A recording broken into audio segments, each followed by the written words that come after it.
Hello friends, मैं पुष्पक कुमार आज आपको सी प्रोग्रामिंग के बारे में बताएंगे, जो कि सबसे बेसिक प्रोग्रामिंग लैंग्वेज का सबसे बेसिक लैंग्वेज है जो हर प्रोग्रामर को सीखना पड़ता है। जैसे कि आप प्रोग्रामर बनने जाते हैं, बीटेक कर रहे हैं, बीएससी कर रहे हैं, एमएससी कर रहे हैं, एमसीए कर रहे हैं, सारे कोर्स में आपको प्रोग्रामिंग में सी प्रोग्रामिंग सीखना पड़ता है, क्योंकि सी प्रोग्रामिंग को सीखने से ही आप बेसिक कॉन्सेप्ट को समझ पाते हैं और उसके बाद इसके इम्प्लीमेंट को आगे कर सकते हैं। ठीक है, तो ये सी प्रोग्रामिंग लैंग्वेज जो है ये आम लोग नहीं समझ सकता है। ठीक है, लेकिन हाँ, जो स्टूडेंट हैं और मेहनत करते हैं, प्रोग्रामर बनना चाहते हैं, वो सीख सकते हैं, उनके लिए है, ना कि आम लोगों के लिए है। ठीक है, ये बिगिनर को इसलिए सिखाया जाता है ताकि वो अच्छे से इस कॉन्सेप्ट को समझ पाए और अगले प्रोग्रामिंग में, जैसे कि जावा, सी शार्प, डॉट नेट, बहुत सारे प्रोग्रामिंग है, तो एक एक करके सब पे सेम ऑपरेशन को फॉलो करते हुए बहुत सारे कॉन्सेप्ट इसी के कॉन्सेप्ट से मिलके उस प्रोग्राम को बनाया गया है। तो इसका कॉन्सेप्ट, सी प्रोग्रामिंग का ये कॉन्सेप्ट बहुत सारे प्रोग्रामिंग लैंग्वेज यूज करते हैं। ठीक है, तो आइए चलते हैं हम अपने बोर्ड पे और हम आपको बताते हैं कि सिलेबस क्या होता है सी प्रोग्रामिंग का। तो चलिए स्टार्ट करते हैं। सी प्रोग्रामिंग, तो सी क्या है? तो सी एक लैंग्वेज है, ठीक है, जो एक प्रोग्रामिंग लैंग्वेज है। ठीक है, अब लोग सुने में होंगे सी प्रोग्रामिंग जो होता है एक लैंग्वेज होता है। तो ये प्रोग्रामिंग जो है लैंग्वेज है, कंप्यूटर लैंग्वेज है, ये कोई भाषा ऐसे हिंदी इंग्लिश नहीं है। ठीक है, उसी के तरह है, बट ये हम लोग नहीं समझ पाते हैं, ये सिर्फ प्रोग्रामर ही समझता है। तो हम लोग यदि समझना चाहते हैं तो हमको पढ़ना पड़ता है। तो चलिए हम इसके सिलेबस के बारे में आपको बताते हैं। सबसे पहले हम आपको बताते हैं इंट्रोडक्शन ऑफ सी प्रोग्रामिंग, जिसमें हम डिस्कस करेंगे इंट्रोडक्शन सी प्रोग्रामिंग क्या है। इसमें जैसे मैंने आपको बताया, सी प्रोग्रामिंग एक प्रोग्रामिंग लैंग्वेज है। ठीक है, तो सी प्रोग्रामिंग एक प्रोग्रामिंग लैंग्वेज है, तो मैं इसमें डिस्कस करूंगा कि प्रोग्रामिंग क्या होता है और लैंग्वेज क्या होता है। ठीक है,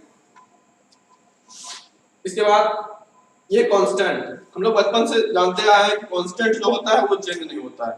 ठीक है, तो जैसे कि ग्रामर में हम लोग पढ़े हैं, अल्फाबेट होते हैं 26, उसमें 5 वॉवेल्स हैं, उसके बाद 21 जो है सेमी वॉवेल्स है, प्लस में सेमी वॉवेल्स में ही दो डब्ल्यू और वाई जो है वो कॉन्सोनेंट में से ही 21 कॉन्सोनेंट जो है उसी में से दो जो है सेमी वॉवेल्स है, डब्ल्यू और वाई।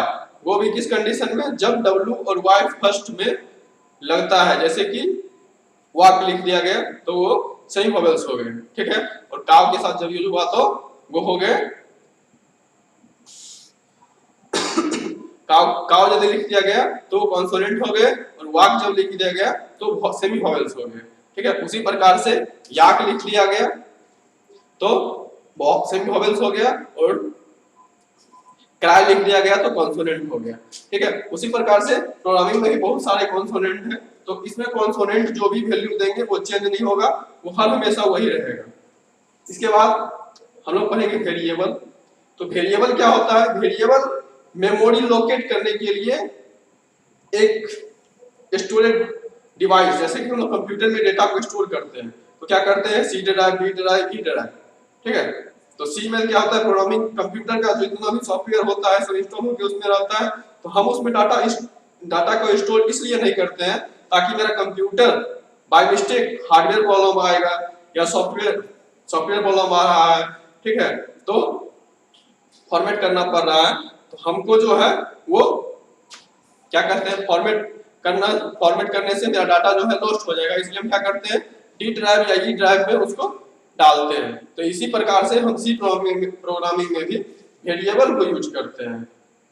तो वेरिएबल को यूज करने के लिए, डेटा को स्टोर करने के लिए, मेमोरी लोकेट करने के लिए यूज किया जाता है। ठीक है, तो किसी डेटा को स्टोर करने के लिए जैसे मैं फाइल का नाम देता हूँ, उसी प्रकार से यहाँ पे एक स्टोर होता है। जैसे कि डेटा को मैंने 5 लिया, ए में डेटा 5 लिया, बी में डेटा 4 लिया, तो उसी प्रकार से यहाँ पे वेरिएबल क्या हो गया? ए और प्लस बी। तो ए प्लस बी में डेटा डाल दिया गया, तो यहाँ पे मेमोरी लोकेट कर दिया गया, तो बता दिया कि 5 ए का वैल्यू 5 है, बी का वैल्यू 4 है। ठीक है, तो इसी प्रकार से हम वेरिएबल को डिफाइन करते हैं। आगे हम लोग पढ़ेंगे, बहुत सारे वेरिएबल्स हैं, ग्लोबल वेरिएबल है, लोकल वेरिएबल है। ठीक है, सारे चीज को हम बताएंगे। इसके बाद ऑपरेटर एंड एक्सप्रेशन। ऑपरेटर क्या होता है?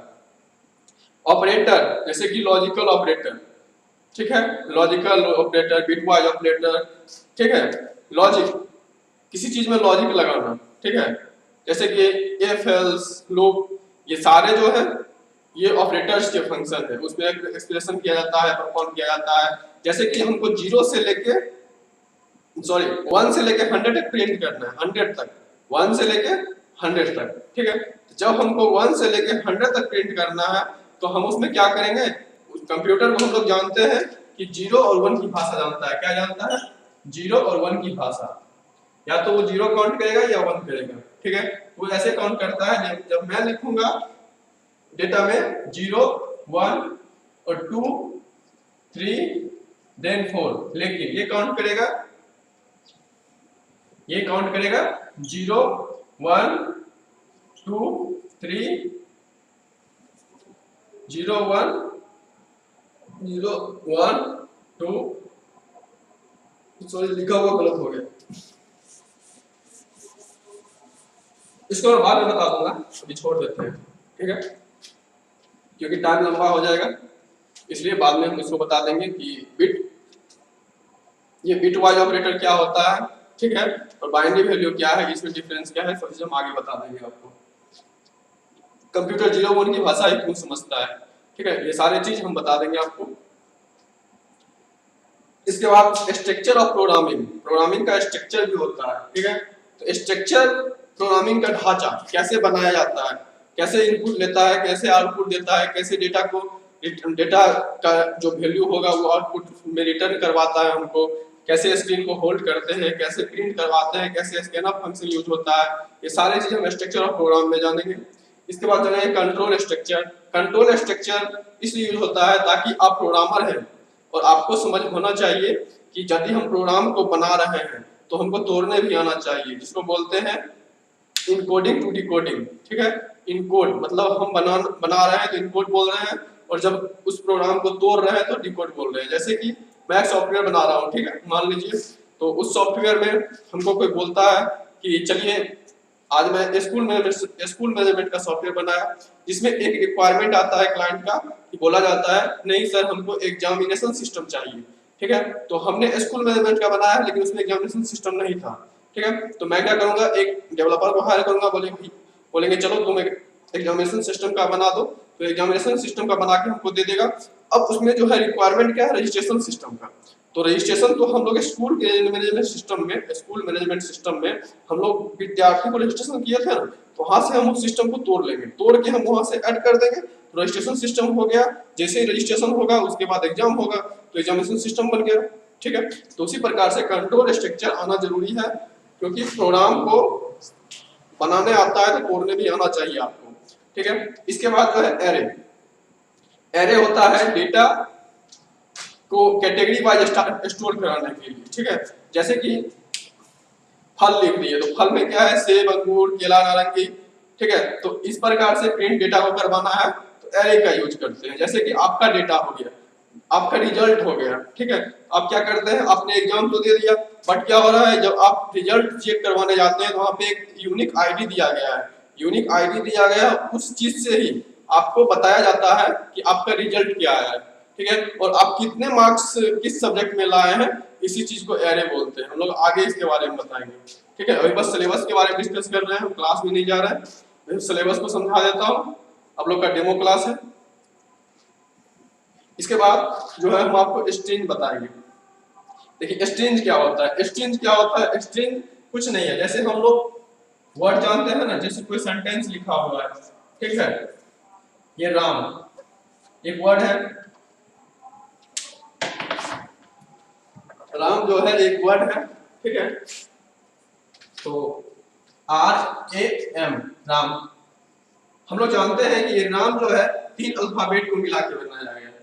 जब 3 अल्फाबेट या बहुत सारे अल्फाबेट को एक साथ जोड़ के कोई वर्ड बनाया जाता है तो उसको बोलते हैं स्ट्रिंग्स। ठीक है, तो जो हम लोग ग्रामर में वर्ड बोलते हैं उसी को स्ट्रिंग बोला जाता है। क्लियर? ठीक,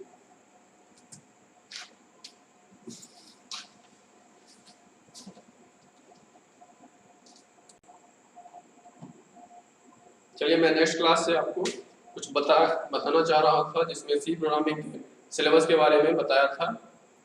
इसके बाद जो है मैं आपको कुछ सिलेबस बच गए थे उसके बारे में डिस्कस कर लेते हैं। इसमें से मेन होता है डेटा टाइप्स। तो डेटा टाइप कितने टाइप्स के हैं ये सारे हम पढ़ेंगे, जिसमें integer, float, double, long double, ये सारे चीज आते हैं। इंटीजर क्या होता है, लॉन्ग क्या होता है, डबल क्या होता है, इसमें कितने वैल्यू होते हैं, कितना इसका साइज है, साइज ऑफ मेमोरी स्टोर करता है, ये सारे चीज हम डेटा टाइप्स में पढ़ेंगे। इसके बाद फंक्शन, जिसमें हम pre defined function and user defined function के बारे में पढ़ेंगे, जिसमें हम आपको बताएंगे कि प्री डिफाइंड फंक्शन क्या होता है और यूजर डिफाइंड फंक्शन क्या होता है। ठीक है, प्री डिफाइंड फंक्शन कहने का मतलब है कि वैसा फंक्शन जो सी प्रोग्रामिंग के द्वारा खुद से बनाया गया है उसको बोलते हैं प्री डिफाइंड फंक्शन। जैसे कि कंप्यूटर के अंदर माइक्रोसॉफ्ट कंपनी ने MS पेंट को बना के दिया है, जो पेंट ड्राइंग टूल के लिए हम लोग यूज करते हैं उसको इंस्टॉल नहीं करना पड़ता है, वो प्री इंस्टॉलेड है, उसको बोलते हैं सिस्टम सॉफ्टवेयर। उसी प्रकार से यहाँ पे सी प्रोग्राम में हम लोग पढ़ते हैं फंक्शन, जिसमें बोलते हैं pre defined function and user function, user defined function. तो यूजर के द्वारा जो डिफाइन किया था उसको बोला जाता है यूजर डिफाइंड फंक्शन, एंड जो कंपनी के द्वारा बनाया गया है, जो सी प्रोग्रामिंग के द्वारा बनाया गया है, जो प्रोग्रामर ने बना के दिया है, डिफाइन कर दिया, उसको बोलते हैं pre defined function. Clear? And decision making and branching, इसमें हम स्विच केस के बारे में पढ़ेंगे, जिसमें हम कैलकुलेटर वगैरह बनाना सीखेंगे, कैसे कैलकुलेटर काम करता है सी प्रोग्राम में, जिसमें हम डेटा को स्टोर करवाएंगे, एक्सप्रेशन डालेंगे, प्लस माइनस सारी चीज इसी प्रोग्रामिंग के कॉन्सेप्ट में हम डिसीजन मेकिंग और ब्रांचिंग के साथ यूज करेंगे। साथ में इसमें लूप भी आता है। तो लूप में मैं आपको बता दूं लूप क्या होता है। लूप का मतलब होता है कि जैसे हमको 1 से लेके 100 तक प्रिंट करवाना है, ठीक है, तो हम प्रोग्राम को ये नहीं करेंगे कि चलो 1 से लेके 100 तक हम बार बार प्रिंट करते हैं। हम एक बार लिख देंगे कि 0 से लेके और 101 तक तुमको प्रिंट करना है। ठीक है, तो प्रोग्राम समझ जाता है क्योंकि वो जानता है 0। ठीक है, तो वो 0 से काउंट करता है, ठीक है, और वो चलेगा कहां तक, 101 तक। 101 तक जब चलेगा तो 100 तक ही प्रिंट करेगा। तो वो 0 से काउंट करेगा, तो 0 को काउंट करेगा तो 0 लिखेगा, फिर जो है वो 100 तक जाएगा। ठीक है, तो 0 से लेके 100 तक प्रिंट करवाना है, तो वो क्या करेगा, 1 से लेके 100 तक प्रिंट करके देगा। ठीक है, इसके बाद ये सारे चीज डिसीजन मेकिंग एंड ब्रांचिंग में यूज होता है। Loop, function, while loop, if, else, सारे चीज डिसीजन मेकिंग एंड ब्रांचिंग में आते हैं। इसके बाद स्ट्रक्चर एंड यूनियन है, तो इसमें कितने साइज के डेटा टाइप्स स्टोर किया जा सकता है, ये सारे चीज ये डिफाइन करता है स्ट्रक्चर एंड यूनियन। ठीक है, इसके बाद पॉइंटर जो होता है साइज लोकेट, मेमोरी के साइज को लोकेट करने के लिए यूज किया जाता है। जैसे कि इंटीजर का साइज क्या है, 8 byte, 2 byte, 4 byte, 8 byte, 16 byte, 32 byte, 64 byte, ये सारी चीज जो है हम लोग सिस्टम यूज करते हैं 32 बिट और 64 बिट का होता है। ये सारी चीज हम आपको पॉइंटर में बताएंगे। ठीक है, इसके बाद डायनेमिक मेमोरी लोकेशन क्या है। डायनेमिक जो मेमोरी लोकेशन पहले से है बट हम उसको कमांड के द्वारा चेंज कर सकते हैं, उसको बोलते हैं डायनामिक मेमोरी लोकेशन। हम कोई फाइल को कहीं पे सेव करेंगे और कमांड के द्वारा हम उस फाइल को कहीं दूसरे फोल्डर में सेव कर देंगे। ठीक है, उसी प्रकार से file management in C, file में हम प्रोग्राम लिखेंगे। ठीक है, कंपाइलर के द्वारा हम कंपाइलर में प्रोग्राम लिखेंगे और जैसे ही उसको रन करेंगे हमको एक फोल्डर बना के दे देगा। जो फोल्डर रीनेम करेंगे, नाम डालेंगे, वो फोल्डर बना के दे देगा और वहां पे हम प्रोग्राम टाइप करते जाएंगे और सारे प्रोग्राम उसी में जाएंगे, हमको सेव नहीं करना पड़ेगा। ये होता है file management in C. And then इसका उपयोग कहां पे हो रहा है, हैकर लोग भी यूज करता है। जैसे कि लिनक्स ऑपरेटिंग सिस्टम का नाम सुने हैं? हाँ, लिनक्स ऑपरेटिंग सिस्टम जो होता है एक हैकर ऑपरेटिंग सिस्टम है, विंडोज के जैसा है, लेकिन विंडोज से बहुत ही एडवांस है। वो कमांड बेस पे काम करता है। विंडोज जो है यूजर के थ्रू यूज होता है, ठीक है, वो भी यूजर के थ्रू ही चलता है, लेकिन उसमें एडवांस यूजर चाहिए, उसको पूरा कमांड के साथ चलाना पड़ता है। ऐसे आप सिंपली यूज नहीं कर सकते हैं। तो लिनक्स जो होता है एक हैकर के लिए ही बनाया गया है एक तरह से, ठीक है, क्योंकि उसमें बहुत सारे ऐसे सॉफ्टवेयर होते हैं जो प्री डिफाइन है, बने हुए हैं, उसको बनाने की जरूरी है ही नहीं। जैसे कि फुट प्रिंटिंग, बाईपास मेथड, बहुत सारे चीज हैं जो हैकिंग में यूज होते हैं। वो सारे चीज लिनक्स कंपनी ने बना के दिया है, ठीक है। तो फाइल मैनेजमेंट सी में वही होता है कि जैसे आपके सिस्टम को वो हैक कर लिया, क्या करता है, एक मेल के थ्रू आपके सिस्टम में ट्रोजन भेजता है। जैसे ना आप तो अपने बराबर मेल चेक करते हैं, देखते हैं कि कोई ना कोई मेल आया कि नहीं आया, तो मेल पे जैसे ही क्लिक करते हैं वो ट्रोजन जो है एक्टिवेट हो जाता है। जैसे ही ट्रोजन एक्टिवेट हो जाता है, वो ट्रोजन और वो जो यूजर जिसने भेजा है आपको ट्रोजन, वो डायरेक्ट समझ जाता है नहीं अब जो है सिस्टम वो जो यूज कर रहा था वो हैक हो गया है, ठीक है। तो आपके डेटा को वो मैनेज कर सकता है, आपके डेटा को वो हैकर घर से बैठ के डेटा को डिलीट कर सकता है। उसी को बोलते हैं फाइल मैनेजमेंट एंड सी। ये सारे चीज जो है हम लोग सी प्रोग्रामिंग में देखेंगे, पढ़ेंगे, समझेंगे, ठीक है। इसके बाद जो है कमांड लाइन आर्गुमेंट्स। तो कमांड लाइन आर्गुमेंट्स, ठीक है, ये एक कमांड होता है। जैसे कि हम क्या करते हैं, कभी आपने सिस्टम को यूज किया हो कमांड के साथ, तो आपने विंडोज के साथ आर को यूज किया है, तो रन आर्गुमेंट्स खुलता है, ठीक है, रन का डायलॉग खुलता है। इसके बाद हम वहां पे लिखते हैं सीएमडी।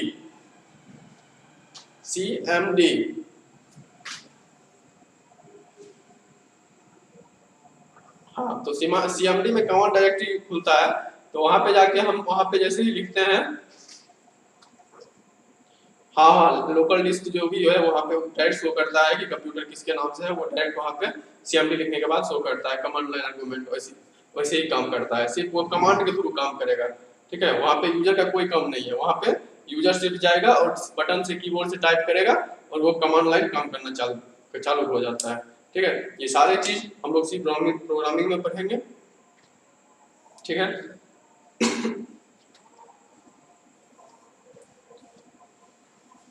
चलिए, थैंक यू।